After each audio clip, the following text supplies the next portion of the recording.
La seule erreur qui me coûtait 500 dollars par mois quand j'envoyais de l'argent au pays. Je croyais que pour économiser aux États-Unis et en Europe, je devrais arrêter d'envoyer de l'argent au pays.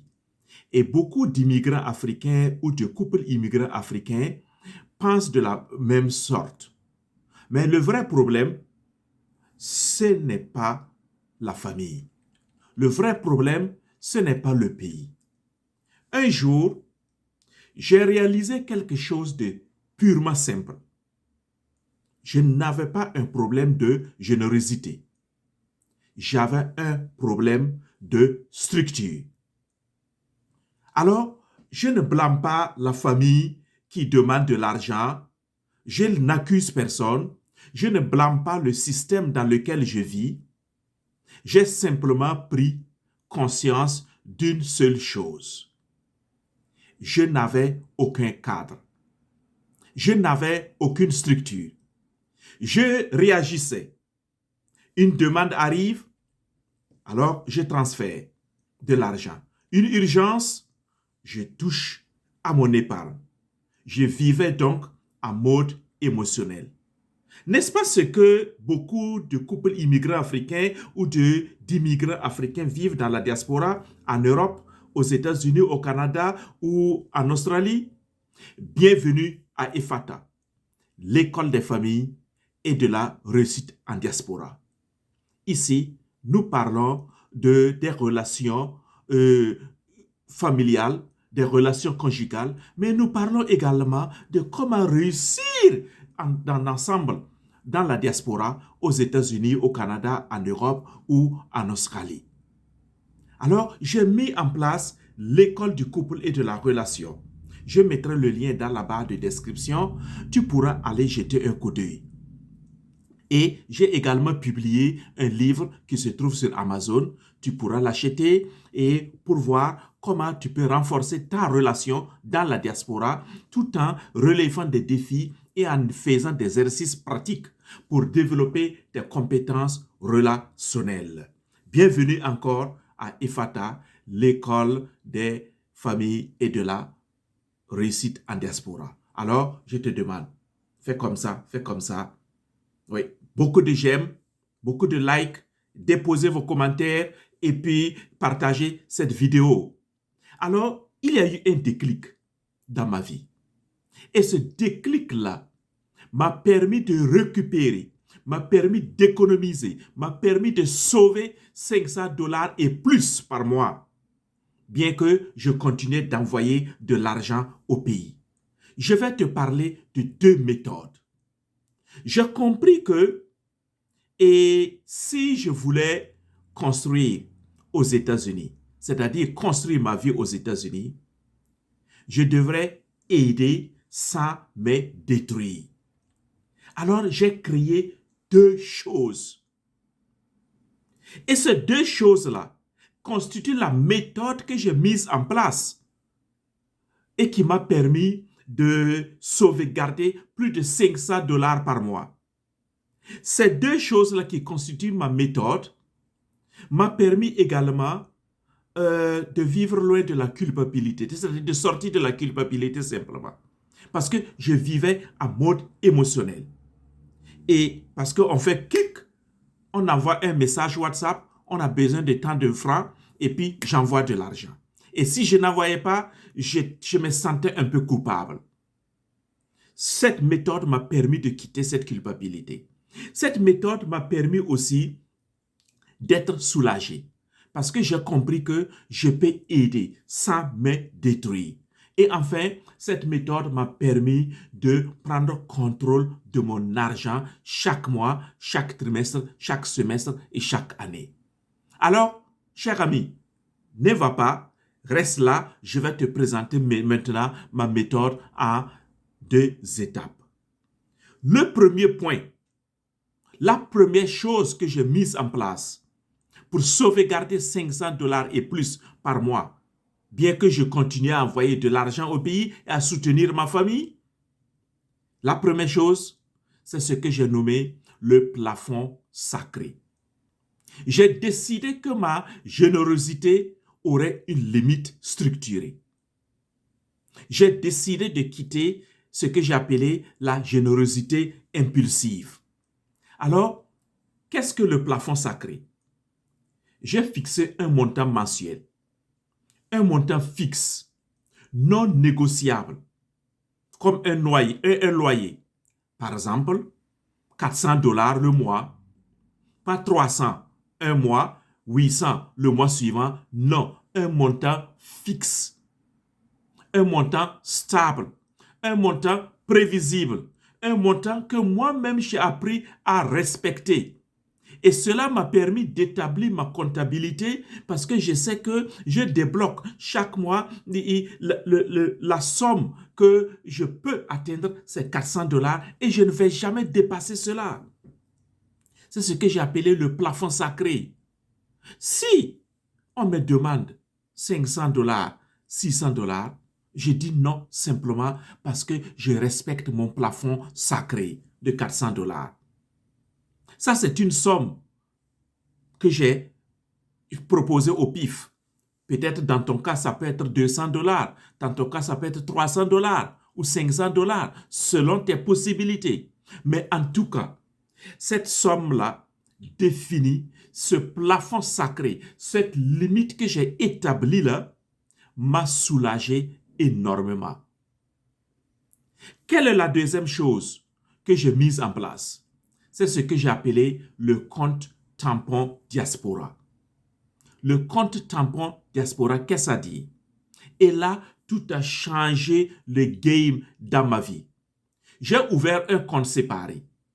Le compte séparé, vous pouvez peut-être un compte d'épargne ou bien en tout cas à chacun d'établir ce que j'appelle ce compte séparé-là. Donc, j'ai ouvert un compte séparé. Ce n'est pas pour moi, ce compte-là. Ce n'est pas pour investir, mais pour les urgences familiales. Alors, chaque mois, je mets de côté 100 dollars qui vont automatiquement dans ce compte séparé que j'ai appelé le compte tampon diaspora. 100 dollars chaque mois. Et quand une urgence arrive, je ne panique plus. Parce que j'ai déjà de l'épargne prévue pour cela. Alors je ne touche plus à mon épargne d'investissement, à mon épargne pour mon futur. Non, je ne touche pas à mes investissements. Je puis simplement dans le compte tampon diaspora que j'ai créé pour cela. Et la prochaine urgence qui est arrivée 4 mois après que j'ai créé ce compte tampon diaspora, je n'ai pas du tout paniqué. Je vous ai dit, il faut prévoir. Lorsque j'ai prévu cela, ça m'a permis d'être soulagé. Ça m'a permis de prendre le contrôle de mon argent. Alors, avec ce compte tampon diaspora, lorsque une demande est arrivée, je n'ai pas paniqué. J'ai juste pris mon temps d'aller vérifier s'il y avait de l'argent dans mon compte et si j'étais vraiment disposé à envoyer de l'argent, oui ou non. C'était à moi de décider de gérer ce compte-là comme bon me semblait. Donc, plus de panique. Donc, beaucoup de soulagement. Et donc, beaucoup de contrôle. Et je sais là où va mon argent désormais. Et je peux établir un budget par rapport à ce compte tampon diaspora ou par rapport à ce plafond sacré que j'ai évoqué en première position. Qu'est-ce qui a changé dans cette méthode prévisible-là? Qu'est-ce qui a changé? N'oubliez pas de mettre les j'aime et de déposer vos commentaires là où il faut et de partager cette vidéo comme d'habitude. Alors, qu'est-ce qui a changé? Avant, je finissais le mois fatigué mentalement.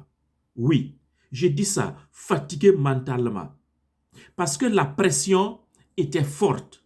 La pression venant du pays, de l'Afrique, était forte.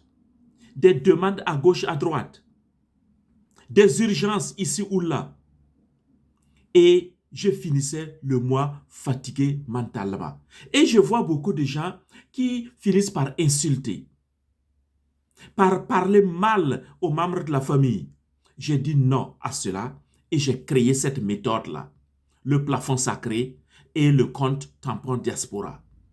Alors, puisque je finissais le mois fatigué mentalement, pour sortir de là, il était simple. Ce qui a changé, après avoir établi cette méthode-là, je sais exactement combien part, combien je vais envoyer.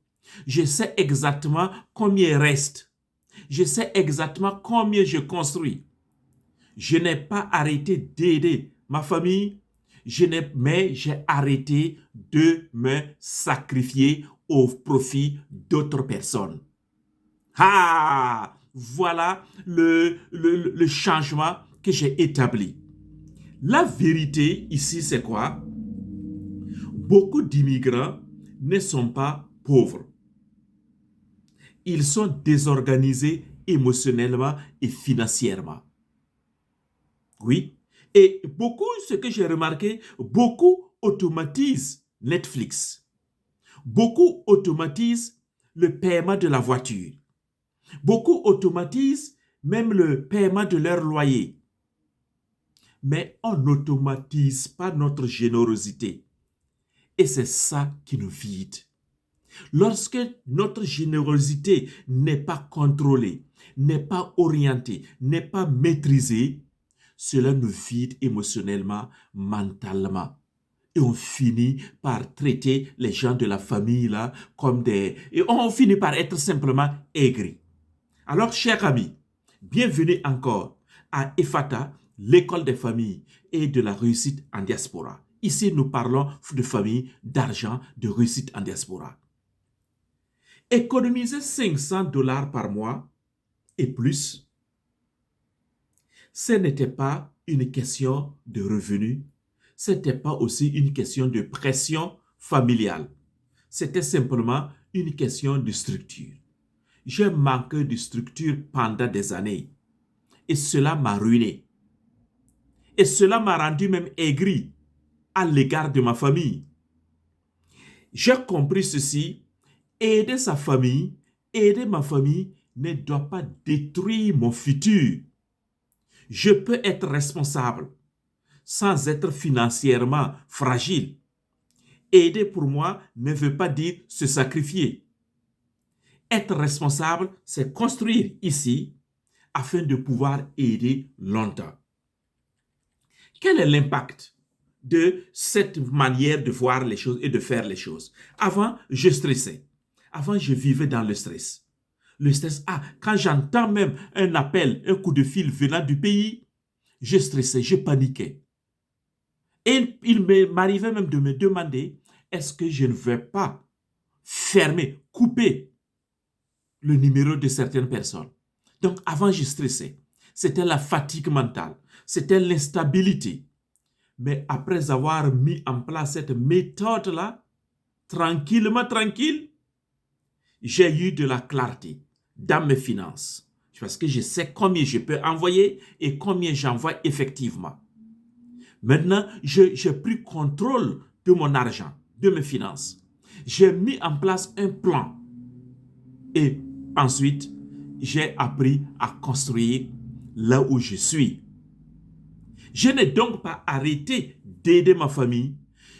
J'ai cessé de me fragiliser et donc j'ai quitté la culpabilisation, j'ai quitté l'aigreur lorsque je vois un appel venant du pays. Alors, dis-moi en commentaire, si tu es en diaspora et que tu veux construire sans abandonner ta famille, sans cesser d'aider ta famille, abonne-toi à cette chaîne de EFATA. Ici, on parle d'argent, de relations et de responsabilité. Il n'y a pas d'excuse. Il n'y a pas de victimisation. Il ne faut pas se rendre victime parce que la famille appelle ou demande. Non, il faut simplement de la structure. Il faut simplement organiser ses finances afin de répondre aux demandes, aux besoins des uns et des autres simplement.